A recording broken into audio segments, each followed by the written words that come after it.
Welcome into episode 14 of Winnipeg Jets Weekly. I'm your host, Connor Hrabchak. The Winnipeg Jets lost all 3 games this week. I think this is the first time I'm talking about 3 losses on this show. And if this is your first time tuning in, Winnipeg Jets Weekly is a show I bring to you every Monday morning, recapping the week that was and previewing the upcoming week for the Winnipeg Jets. Let's get into that first game, the 4-1 loss to the Boston Bruins. This was easily the Jets' worst game of the 3 that I'm going to talk about here.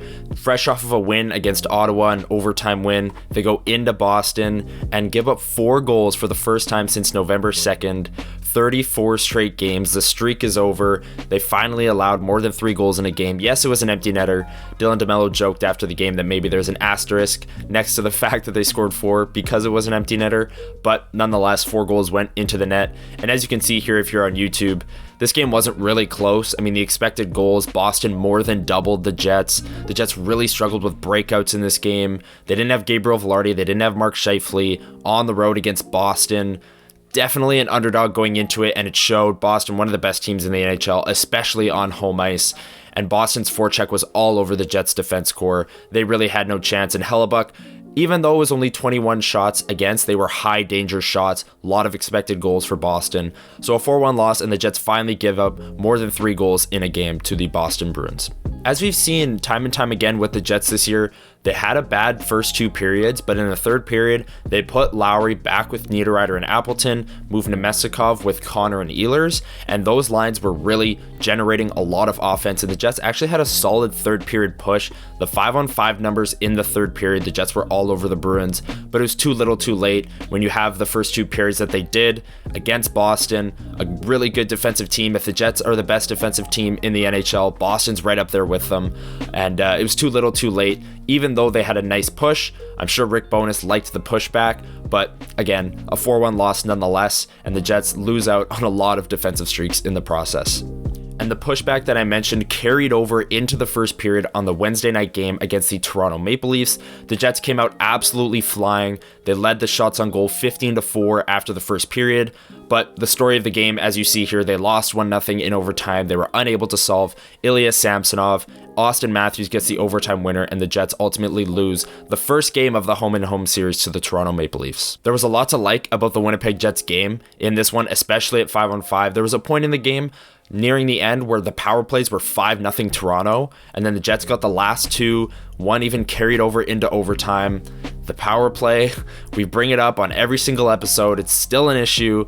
With no Mark Scheifele and no Gabriel Velarde in this game, you could maybe use that as an excuse for the lack of production, but I still don't think they generated enough on the power play. 5-on-5, they were absolutely the better team and deserved a better result in this one, but they still got a point. Laurent Brossoit was great when he had to be, and the Jets' lines that they moved to in the third period in the Boston game carried over into this one. Adam Lowry, when they could, since they were the road team, they matched up with Austin Matthews' line. They did a pretty good job, actually, in both games. I'll get into the Saturday game as well. Austin Matthews obviously scored in the Saturday game, but that came on the power play. But 5-on-5, Lowry, Niederreiter, and Appleton did a great job shutting down the opponents, and this game was no different. And the top line, Kyle Connor, Nikolai Ehlers, they were generating more than enough offense, but Ilya Samsonov with an incredible game. A 32-save shutout after being on waivers just a few weeks ago, being in the AHL, needing to refine his game, and this was the game where he turned things around. He had an incredible 2-on-0 save. Adam Lowry and Morgan Barron had a 2-on-0 from the blue line. It was shorthanded, and he stopped Lowry. Rebound popped out to Morgan Barron, who had a ton of net to shoot at if he was able to raise the puck. He was unable to. He still raised the puck a little bit, but not enough. Ilya Samsonov made the pad save, and I'm sure everyone saw it on every single social media account. But nonetheless, probably the Jets' best 5-on-5 game of these 3 games that I'm going to cover came in Toronto, severely shorthanded. Josh Morrissey also left in the first period of this game with a lower body injury and did not return, but luckily he was able to return on Saturday. In his absence, I thought the 5 defensemen played incredible, especially Dylan Samberg. We'll talk more about him later on in the episode. But let's get into Saturday's game. The Jets once again lost to the Toronto Maple Leafs. I believe the conversation surrounding this game should start with the atmosphere inside Canada Life Center.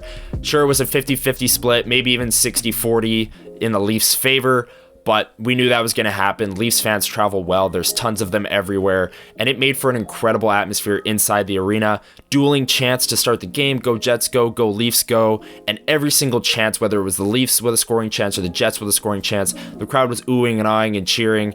It was incredible. It was the best atmosphere inside the arena all year. It was a sellout. Of course, it's the Toronto Maple Leafs. You're going to sell that game out, but the Jets ultimately dropped this one. This game ended up 4-2, and once again, the power play was a big issue for Winnipeg. They went 0 for 4 in this game, and on the first 3 opportunities, didn't generate a heck of a lot. The 4th opportunity, late in the 3rd period, the second unit was on the ice, and Cole Perfetti was making some great passes, had a few really solid chances, and even a nice net drive that he just missed.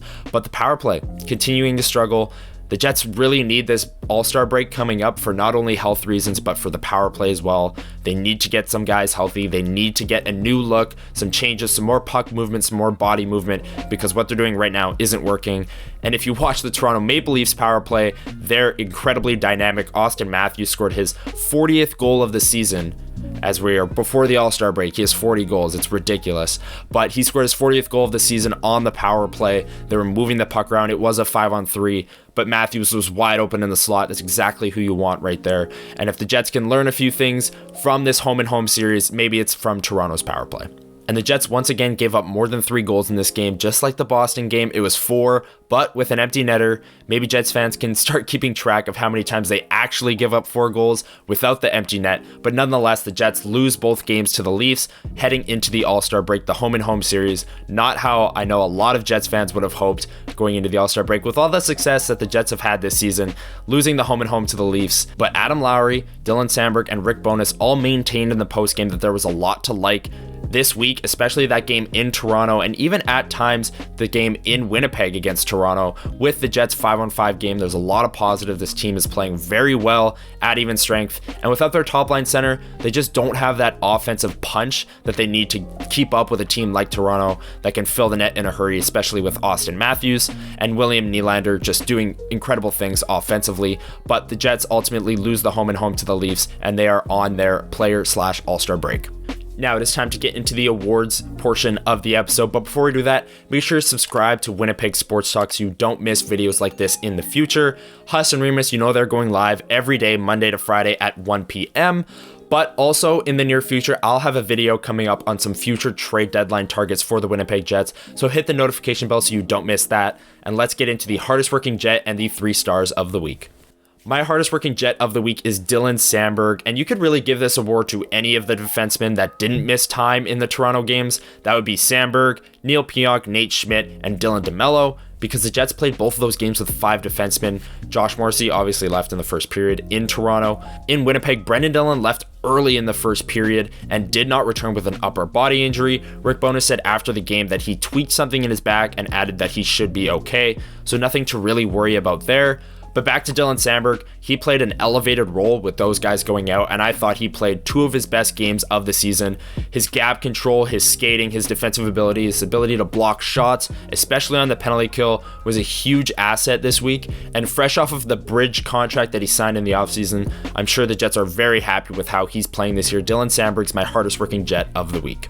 The 3 stars of the week were tough. The Jets didn't score many goals this week, but I'm going to give the 3rd star to Vladislav Nemestikov. He was in the running for the hardest working Jet for me, up on the top line in elevated minutes without Mark Scheifele. He was doing the dirty work for players like Connor and Ehlers who could create more offensively, but he actually scored a goal in that Boston game, a nice deflection on a Dylan DeMello point shot. And again, like I said, no offense in the Toronto game, at least on the score sheet. And then in Winnipeg, they scored 1 goal. One was a garbage time goal, Mason Appleton. So Vladislav Nemestikov was in the running for the hardest working Jet, and he scored a goal against Boston. He's my 3rd star of the week.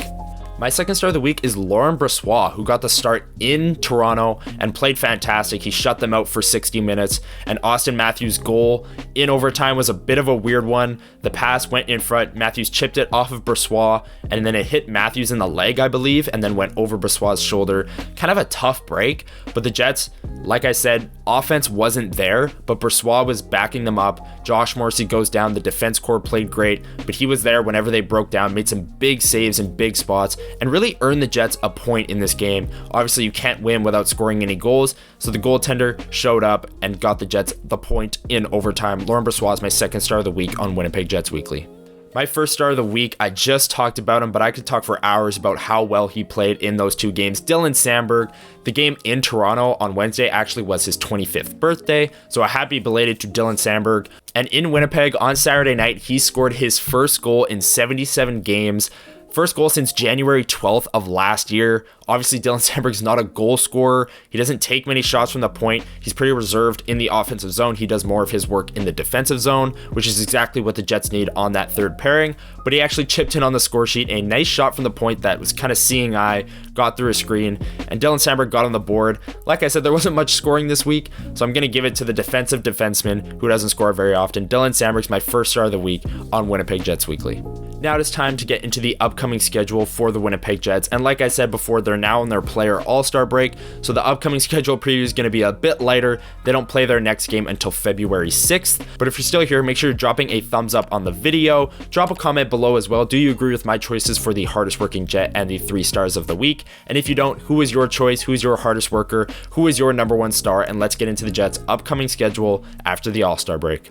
Time for the upcoming schedule. Coming out of the All-Star break, the Jets will play the Pittsburgh Penguins on February 6th. That's a road game, a hungry team, Sidney Crosby, veteran core. They're looking to make the playoffs on the outside looking in. February 8th against the Philadelphia Flyers. The Flyers actually shut out the Jets a few weeks ago inside Canada Life Center, so the Jets will look to get their revenge on that one. And then the Jets return home for a Saturday night battle inside Canada Life Center against the same Pittsburgh Penguins. I'd expect that game to be another sellout. Sidney Crosby draws a crowd, and it'll be a fun night inside the building. February 14th, Valentine's Day, the San Jose Sharks. And then the next Saturday after that, the Jets will take on the Vancouver Canucks, 2 of the top teams in Canada across the NHL. That'll be a really fun one, hockey night in Canada. But that is your upcoming schedule for the Winnipeg Jets after the All-Star break.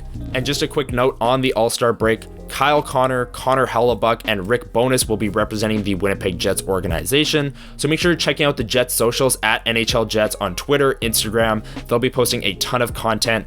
I'm especially excited to see Rick Bowness. This is his first All-Star game appearance as a head coach. He turned 69 years old the other day, so a happy belated birthday to Rick Bowness as well. And I'm excited to see how those players and coach enjoy the All-Star break in Toronto. That's going to wrap it up for episode 14 of Winnipeg Jets Weekly. Thank you so much for checking it out. I really appreciate the support week after week. I'll be back next Monday with episode 15 to recap what the Jets did at the All-Star break. Kind of a lighter episode, but more of a preview for the Jets getting back into the swing of things. Make sure you're dropping a like, make sure you're hitting the subscribe button and the notification bell so you don't miss videos from Winnipeg Sports Talk over the All-Star break. I will see you guys next Monday. Have a great week, everyone.